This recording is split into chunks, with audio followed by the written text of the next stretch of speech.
नमस्कार दोस्तों, मैं हूं आपका होस्ट सूरज कुमार और आप देख रहे हैं IGNOU IQ Hindi YouTube channel. आज हम बात करने वाले हैं BEVAE 181 जिसका शीर्षक है पर्यावरण अध्ययन। इसमें हमने जो इकाई 13 है उस तक हमने पढ़ लिया था।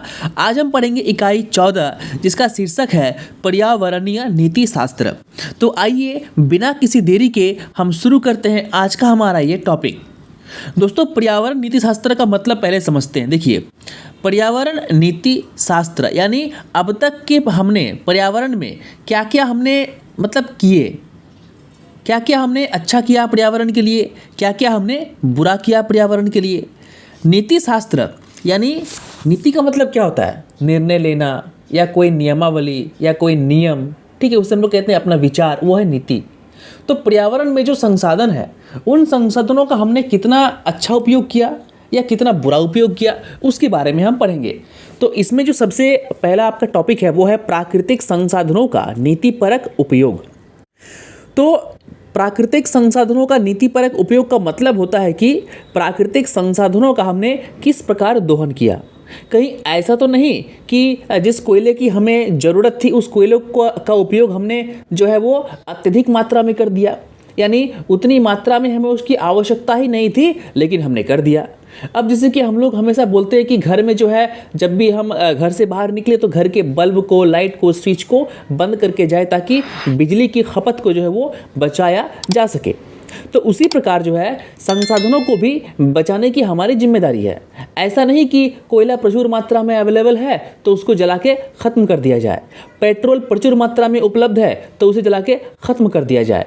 हमें जो है सतत विकास के बारे में सोचना होगा, यानी डेवलपमेंट हो, लेकिन भावी पीढ़ियों के बारे में भी हमें सोचना होगा। ये भी हमें सोचना होगा कि हमारे आने वाली पीढ़ियों के लिए भी इन्हीं संसाधनों को हमें संजो के रखना होगा। तो इसे कहते हैं प्राकृतिक संसाधनों का नीतिपरक उपयोग।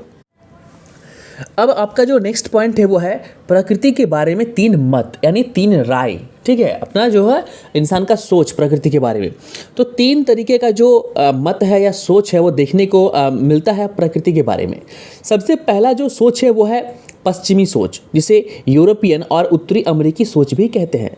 तो जो पश्चिमी सोच के लोग हैं, पहले उनका ये मानना था कि जो प्रकृति है, ठीक है, वो पराई है, वो हमसे विरोधी है और उसे हम कंट्रोल जो है वो कर पाएंगे, उसको नियंत्रण में हम जो है वो रख सकते हैं, उन्हें कंट्रोल में कर सकते हैं। तो ये सोच किनका था? पश्चिमी लोगों का था। उसके बाद है सिनिएटिक। सिनिएटिक मतलब चीनी, कोरियाई और जापानी लोग। तो इनका मानना था कि प्रकृति काफ़ी खूबसूरत है और पूर्ण है, लेकिन पसंद किए जाने के लिए इसे रूपांतरित करना पड़ेगा। प्रकृति एक सौंदर्य बोधी विस्मय सृजित करती है, शत्रु की बजाय मनुष्य प्रकृति का एक हिस्सा है। इस दर्शन में प्रकृति में मनुष्य का एक स्थान है। और आखिर में है इंडियन, भारतीय। उसमें कौन कौन आ जाएंगे? हिंदू आ जाएंगे, बौद्ध आ जाएंगे और जैन आ जाएंगे। यानी भारतीय मतों में प्रकृति, हम लोग जो भारतीय है तो भारतीय लोग प्रकृति को किस हिसाब से देखते हैं? हम लोग प्रकृति को माँ के हिसाब से देखते हैं। हम जो है बरगद के वृक्षों का, वटों के वृक्षों का, पीपल, नीम के वृक्षों की हम पूजा करते हैं। आम की जो लकड़ी है उसे हम पवित्र मानते हैं क्योंकि जो हवन है, यज्ञ है, ठीक है, उसमें आम के पेड़ की लकड़ी का जो है वो आवश्यकता पड़ती है। तुलसी का जो हमारा पौधा है, तुलसी का पौधा काफ़ी जो है वो इम्पॉर्टेंट है, तुलसी के पौधे का हम पूजा करते हैं। केले के पेड़ का भी जो है उसके भी उभे का भी पूजा वाला काम में जो है उसका यूज़ होता है। तो कहीं ना कहीं जो है भारतीय लोग हैं वो प्रकृति को माँ मानते हैं और उसकी पूजा करते हैं। तो हमारे दृष्टिकोण में प्रकृति क्या है? माँ है और प्रकृति का काफ़ी इम्पोर्टेंस है। चलिए, अब आगे हमारा जो नेक्स्ट छोटा सा पॉइंट है वो है मानव केंद्रित। मानव केंद्रित का जो तात्पर्य है दोस्तों वो है कि मानव को केंद्रित करके जिस चीज़ को बनाया गया है उसे कहते हैं मानव केंद्रित। तो अरस्तु का मानना था कि प्रकृति जो है, प्रकृति ने जितनी भी चीज़ों को बनाया है उन सभी चीज़ों को प्रकृति ने मनुष्यों को केंद्रित करके बनाया गया है। आई बात समझ में? तो इसे ही कहते हैं मानव केंद्रित। चलिए, अब आगे है प्रबंधनकर्ता। देखिए, आज से अगर बहुत पहले आप चले जाएं तो जंगलों में जो आदिवासी लोग या आदिम जनजाति वाले लोग या फिर खानाबदोश घुमंतू वाले लोग रहते थे तो वे जंगल में रहते थे। जंगल की पूजा करते थे, जंगल में शिकार करके जंगल के कंद फल मूल खा के वे अपनी जीविका का निर्वहन करते थे। आई बात समझ में? तो इससे जो है वो जंगलों में वो रहकर वो जंगलों को सुरक्षा प्रदान करते थे, वो एक सेना की भूमिका निभाते थे। ठीक है, उन लोगों से जंगल को बचाने के लिए जो लोग जंगल को ख़त्म करना चाहते हैं, जो लोग जंगल के लकड़ियों को पेड़ों को काट के उसे घर ले जाना चाहते हैं, जो लोग जंगली जानवरों को मारना चाहते हैं, उन्हें जो है वो जंगलों में रहकर उन्हें वो क्या करते थे, उनका जो है वो संरक्षण करते थे। तो उसे कहते हैं प्रबंधन करता, वैसे समुदाय को, वैसे व्यक्ति विशेष लोगों को। आगे है पारिस्थितिक स्त्रीवाद। देखिए, पारिस्थितिक स्त्रीवाद का सीधा सीधा मतलब है कि प्रकृति को माँ से जोड़ना, प्रकृति को स्त्री से जोड़ना। और देखिए, हम लोग हमारे समाज में हम लोग हमेशा स्त्री को क्या करते हैं, स्त्री को सुरक्षा प्रदान करते हैं, स्त्री को संरक्षण देते हैं, स्त्री को सेफ रखते हैं, अच्छे से रखते हैं। हमको पता है कि स्त्रियां काफ़ी नाजुक होती है, ठीक है, तो उसे हमको जो है वो सेफ्टी प्रदान करना है। तो उसी प्रकार पारिस्थितिक स्त्रीवाद का ये जो कॉन्सेप्ट है वो ये कहता है कि प्रकृति जो है वो माँ है, प्रकृति जो है वो स्त्री है, उसे हमें क्या करना होगा, संरक्षण देना होगा। तो जो प्रकृति माँ है, ये कॉन्सेप्ट कहाँ से आया, ये कॉन्सेप्ट जो है वो पारिस्थितिक स्त्रीवाद से ही आया, जिसे अंग्रेजी में कहते हैं इकोफेमिनिज्म। आई बात समझ में? अब हमारा आगे का जो पॉइंट है वो है जैव केंद्रितवाद और पर्यावरण केंद्रितवाद। देखिए, जैव केंद्रितवाद क्या होता है? जैव केंद्रितवाद मतलब होता है कि जीवों को केंद्रित करके बातें करना, जीवों को सेंटर में रखना, जीवों को केंद्र में रखना, यानी जीवों जो जीव है, जो सजीव है, उन्हें इम्पॉर्टेंस देना। अब मैं आपको यहाँ पे एक एग्जाम्पल देता हूँ। जो जैन धर्म के लोग होते हैं, जो बौद्ध धर्म के लोग होते हैं, वो हिंसा के विरोधी होते हैं और वे किसी भी प्रकार का नॉनवेज खाना जो है वो नहीं खाते हैं, किसी भी प्रकार का नॉनवेज वो लोग खाते ही नहीं है। एक जैन मुनि है, जब वो ज़मीन पर बैठता है तो पहले उस ज़मीन को वो साफ़ करता है ताकि उस ज़मीन में कोई कीड़ा मकोड़ा, ठीक है, वो ना रहे कि वो बैठे और वो कीड़ा दब के मर जाए। खाने की तो दूर की बात है, वो तो जो है अपने हाथ से वो उसको मसलते भी नहीं है, मारते भी नहीं है। तो ये है जैव केंद्रितवाद, यानी जीवों को महत्व देना। और दूसरा है पर्यावरण केंद्रितवाद। तो पर्यावरण केंद्रितवाद का मतलब होता है कि मान लीजिए कि जो पत्थर है, पहाड़ है, नदी है, झील है, समंदर है, ये सभी चीज़ें जो है, इन सभी चीज़ों में मानव का हस्तक्षेप नहीं होना चाहिए। ये सभी चीज़ें बिना मानवीय हस्तक्षेप के भी प्राकृतिक अवस्था में रह सकता है, वो रहने के अधिकारी हैं। यानी जो नदी है उसे किसी भी मनुष्य का हस्तक्षेप नहीं चाहिए, क्योंकि वो प्रकृति की देन है। प्रकृति ने उस नदी को बनाया है और प्रकृति ही उस नदी का संचालन करेगा, उसके लिए किसी मनुष्य की आवश्यकता बिल्कुल नहीं है। तो इसे कहते हैं पर्यावरण केंद्रितवाद, यानी पूरा का पूरा पर्यावरण पे फोकस करना। ठीक है, तो ये टॉपिक हो गया खत्म। चलिए अब आगे हम पढ़ेंगे पर्यावरणीय समानता। देखिए, पर्यावरणीय समानता का मतलब होता है कि पर्यावरण की दृष्टिकोण में सभी लोगों का समान, ठीक है, समान अधिकार। अब मान लीजिए पर्यावरण के सेक्टर में, पर्यावरण में जो है वो वनों के लिए, जंगलों के लिए, नदियों के लिए, जल के लिए कोई नया नियम बन रहा है, तो वो नया नियम सभी के लिए समान रूप से लागू होगा। ठीक है, पर्यावरण से किसी को कोई चीज़ मिल रहा हो तो वो सब में बराबर भाग में वो बटेगा। तो पर्यावरणीय समानता को 3 भागों में दोस्तों बांटा गया है। पहला है कार्यविधिक समानता। देखिए, आपकी इस पुस्तक में यहाँ पे असमानता दिया हुआ है, जो गलत है। ठीक है, इसलिए मैं कहता हूँ कि पुस्तक से नहीं, नोट से पढ़ा कीजिए, क्योंकि इग्नू का पुस्तक काफ़ी घटिया है, काफ़ी घटिया किस्म की है।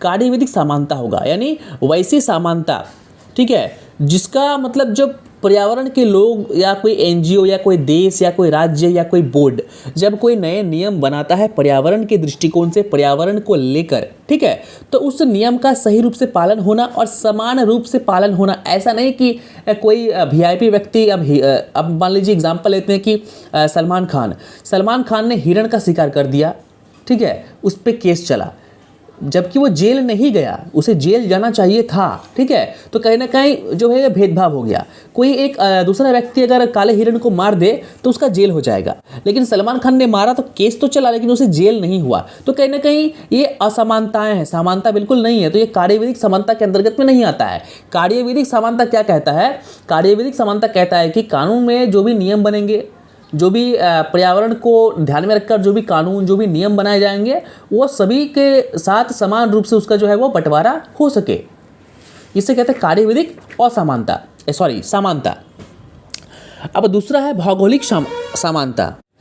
देखिए, भौगोलिक समानता का मतलब होता है कि मान लीजिए कोई जगह है, वहाँ पे कोई फैक्ट्री बना, कोई इंडस्ट्री बना, तो उस इंडस्ट्री बनने से वहाँ के सभी लोगों को क्या मिलेगा? रोजगार मिलेगा, राजस्व मिलेगा, ठीक है। लोग जो बेरोजगार थे वे जो है वो उन्हें रोजगार मिलना शुरू हो जाएगा। तो इसे कहते हैं भौगोलिक समानता, सभी को बराबर मिलेगा, ठीक है। उसके बाद है सामाजिक समानता, यानी जब भी हम पर्यावरण की बात करें, जब भी पर्यावरण को लेकर हम कोई कार्य करें, तो उसमें समाज के लोगों के बीच में क्या होनी चाहिए? समानता होनी चाहिए। अगर हम पेड़ पौधे लगा रहे हैं तो सभी आपस में मिलकर सामूहिक रूप से उस पेड़ पौधे को हम लगा सकते हैं। तो इसे कहते हैं सामाजिक समानता। चलिए, अब आगे हमारा पॉइंट है पर्यावरणीय न्याय। पर्यावरणीय न्याय का मतलब होता है कि सभी पर्यावरणीय कानूनों और नियमों के लिए विधि के अंतर्गत समान न्याय और समान संरक्षण के लक्ष्य के रूप में इसे परिभाषित किया गया है, जिसमें नस्ल, जातीयता और सामाजिक आर्थिक स्तर के आधार पर कोई भेदभाव नहीं है। क्योंकि प्रकृति के बारे में मैंने कहा ना कि जो भी कार्य करेंगे, जो भी काम करेंगे, उसमें कोई भेदभाव नहीं होना चाहिए। तो इसे कहते हैं पर्यावरणीय न्याय। आई बात समझ में? देखिए, पॉइंट जो है ना आपका काफ़ी इसमें छोटा छोटा है और उतना भी इम्पॉर्टेंट चैप्टर ये वाला ये नहीं है, फिर भी जो है आपके यूनिट इसमें है, तो अध्याय में है, तो हमें पढ़ना होगा। चलिए, अब आगे पढ़ेंगे पर्यावरणीय नस्लवाद। देखिए, पर्यावरणीय नस्लवाद का मतलब होता है भेदभाव, हम भेदभाव करना। तो पर्यावरण को लेकर भी हम भेदभाव करते हैं। कैसे करते हैं? हम जो है अभी सरकारें हैं, एनजीओज़ हैं, बड़े बड़े संगठन हैं, वो क्या कहते हैं कि पर्यावरण बचाओ, पेड़ बचाओ, ठीक है। और एक तरफ जो है वो लोग कहते हैं हमें रोजगार चाहिए। तो कहीं ना कहीं जो है हम इम्पोर्टेंस क्या देते हैं? रोजगार को देते हैं कि नहीं भाई, पेड़ पौधे तो उगते रहेंगे, पहले जो है इंसान को रोजगार मिलना चाहिए, नहीं तो फिर पेड़ पौधों के बचाने के चक्कर में एक इंसान मर जाएगा बिना रोजगार के। अब कोई व्यक्ति जंगल में लकड़ी काट रहा है, ठीक है, और अपना जो वो घर परिवार उससे चला रहा है। अब सरकार कहती है कि आप लकड़ी नहीं काट सकते जंगल में, लेकिन वो लकड़ी काट के उसका पेट चल रहा है। तो जो हम लोग ऐसे बोलते हैं कि नहीं तुम लकड़ी नहीं काट सकते, ठीक है, या तुम ऐसा नहीं कर सकते, तो वो तो अच्छा है प्रकृति के लिए। लेकिन जब हम ये बोलते हैं कि नहीं लकड़ी वो काट सकता है, वो लकड़ी काटे, क्योंकि लकड़ी काटने से उसका क्या हो रहा है? उसका गुजारा चल रहा है, उसका पेट जो है वो चल रहा है, वो खा पी रहा है। तो कहीं ना कहीं हम ये भेदभाव करते हैं प्रकृति के साथ। आई बात समझ में? तो इसे कहते हैं पर्यावरणीय नस्लवाद।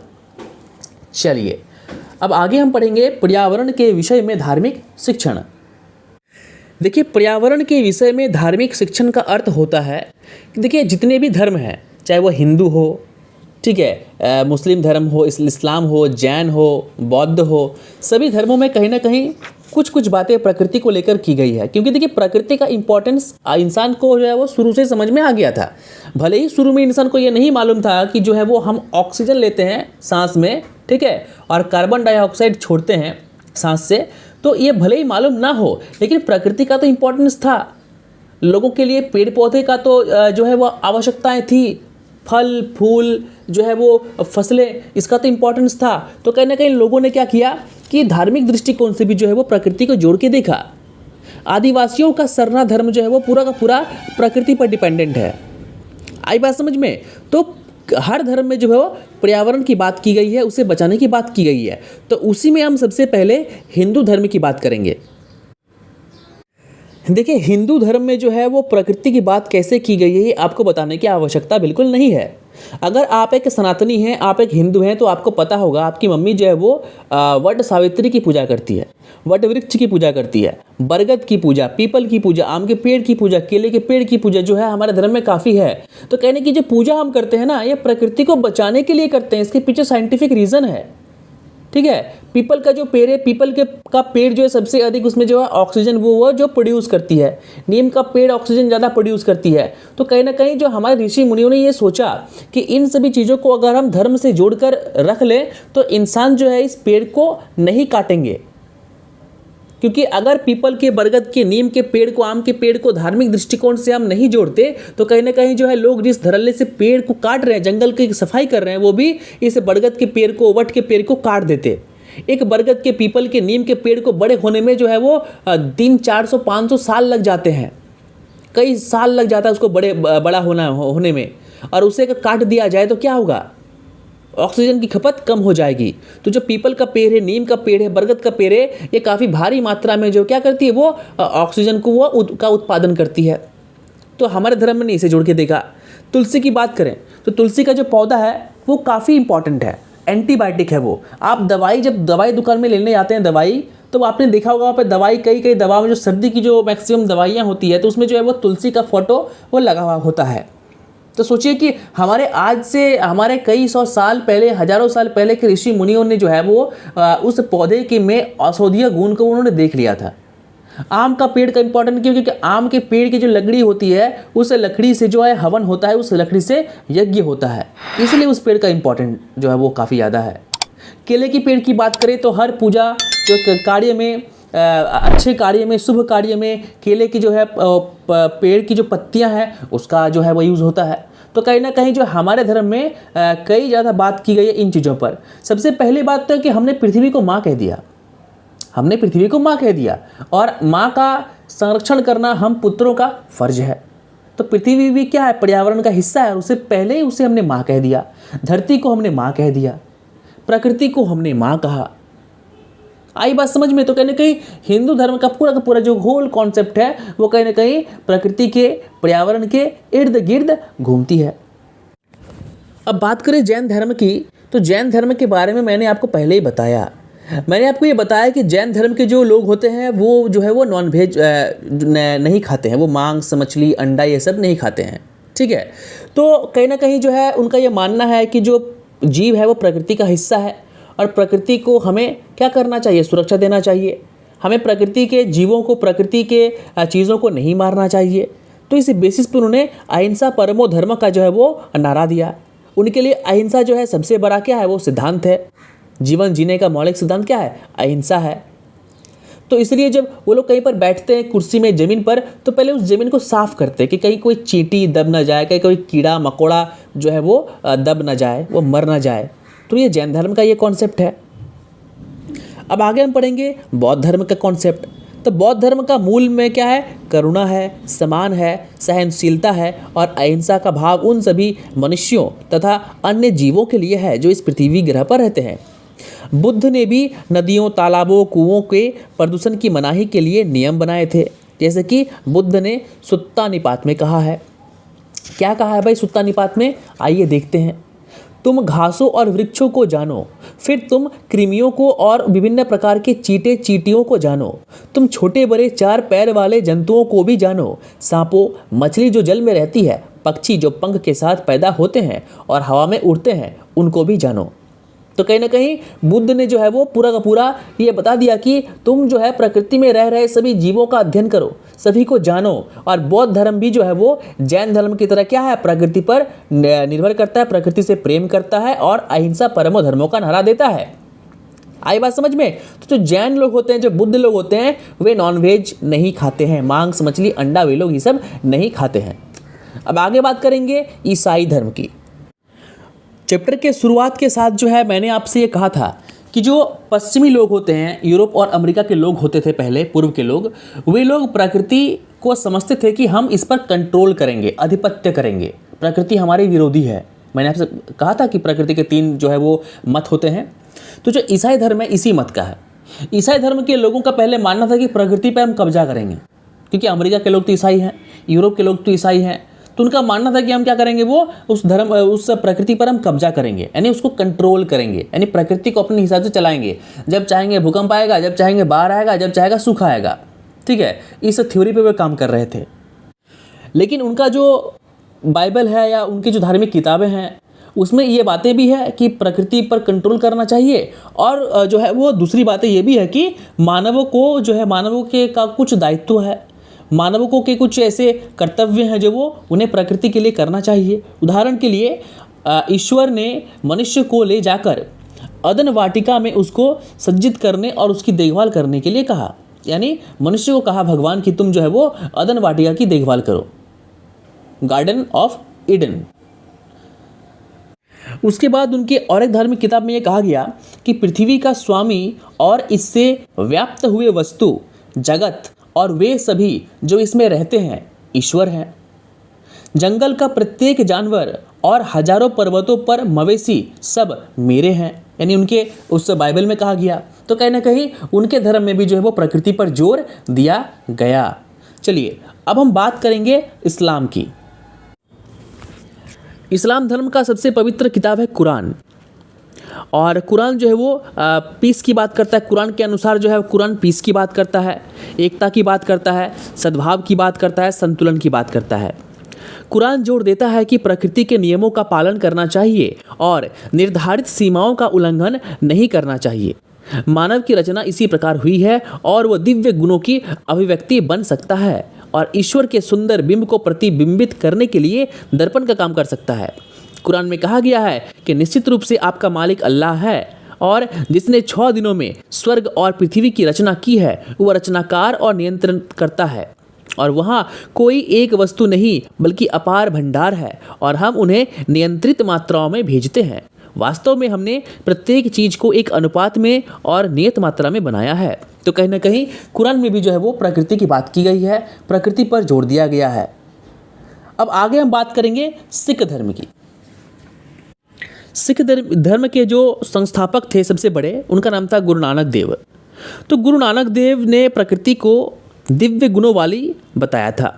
सिख धर्म के अनुसार व्यक्ति को ईश्वर की रचनाओं का सम्मान करना चाहिए, व्यक्तियों को ब्रह्मांड के सभी वस्तुओं का सम्मान करना चाहिए, प्रकृति के सभी जो है वो चीज़ों का सम्मान करना चाहिए, और उनके स्थान के बारे में शाश्वत सत्य की जानकारी होनी चाहिए। ईश्वर ने मनुष्य को कोई ऐसी विशेष अथवा पूर्ण सत्ता नहीं दी कि वह प्रकृति को नियंत्रित कर सके अथवा उस पर प्रभुत्व कायम कर सके। इसके विपरीत मानव जाति प्रकृति का अभिन्न भाग है और अविघटनीय बंधनों द्वारा शेष रचनाओं से जुड़ी हुई है। ईश्वर स्वयं सभी जीवों को जन्म, निर्वहन और अंततः विनाश मृत्यु का स्रोत है। वही है जिसने अपने दिव्य शक्ति और अपने वचनों से पूरे ब्रह्मांड की रचना की है। तो सिख धर्म भी जो है तो वो भी प्रकृति की बात करता है, और ये कहता है, जोर देकर ये कहता है कि प्रकृति पर आप निर्भर हैं, जिस पर आप निर्भर हैं उसे आप कंट्रोल नहीं कर सकते। तो सोचिए सिख धर्म में क्या कहा गया कि इंसान जो है वो प्रकृति पर कंट्रोल नहीं कर सकता, इंसान प्रकृति पर निर्भर है, और आप जिस चीज़ पर निर्भर है आप उस पर कंट्रोल नहीं कर सकते। तो कहीं ना कहीं ईसाई धर्म की में जो बात की गई है कि बाइबल में कि जो है आप प्रकृति पर कंट्रोल कर सकते हैं, तो कहीं ना कहीं गलत बातें की गई है। देखिए अब जो है आपका ये चैप्टर होता है ख़त्म। उसके बाद कुछ ऐसा पॉइंट है जो काफ़ी इंपॉर्टेंट नहीं है, और उसको पढ़ाना भी मैं ज़रूरी नहीं समझता हूँ, क्योंकि फालतू का वीडियो काफ़ी लंबी हो जाएगी। और कई लोगों का ये जो है वो कहना भी है कि वीडियो काफ़ी लंबी हो रही है, तो उसको थोड़ा सा कम किया जाए। तो इस बात को ध्यान में रखते हुए कुछ टॉपिक को मैं छोड़ रहा हूँ जो इंपॉर्टेंट नहीं है और इससे क्वेश्चंस नहीं आएंगे। आई बात समझ में? अब देखिए आपके कुछ लास्ट का जो टॉपिक है वो है सामूहिक कार्य। सामूहिक कार्य में क्या मतलब कि क्या क्या कर सकते हैं, क्या क्या पर्यावरण को बचाने के लिए आप क्या कर सकते हैं, वो सब है, उतना वो इंपॉर्टेंट नहीं है, पहले भी आपको मैं पढ़ा चुका हूँ। ठीक है, तो ये यहाँ तक काफ़ी इंपॉर्टेंट था, जैन धर्म तक, सिख धर्म तक काफ़ी इंपॉर्टेंट था। उम्मीद करते हैं कि ये वीडियो आपको काफ़ी अच्छी लगी होगी। देखिए इस चैप्टर में ना कुछ समझने वाला चीज़ था ही नहीं, काफ़ी ईजी चैप्टर था। फिर भी जो है कई लोगों ने इसका मुझे बताया कि इस पर वीडियो बना दीजिए, तो मैंने बना दिया, वरना मैंने तो सोच लिया था कि इसको मैं स्किप कर दूंगा इस चीज़ को। ठीक है, खैर वीडियो बन चुका है।